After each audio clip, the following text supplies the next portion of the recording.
You ask Tiger to calculate. This deals with linear inequalities with one unknown. The final result is x smaller than -1. Let's solve it step by step.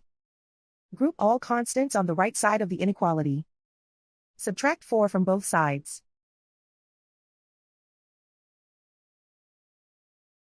Simplify the arithmetic.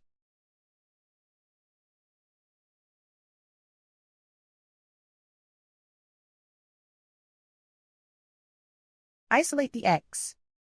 Divide both sides by 6.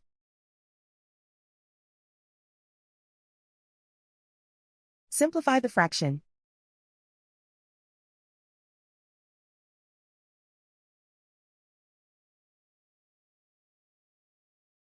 Plot the solution on a coordinate grid. And so the final result is x smaller than -1.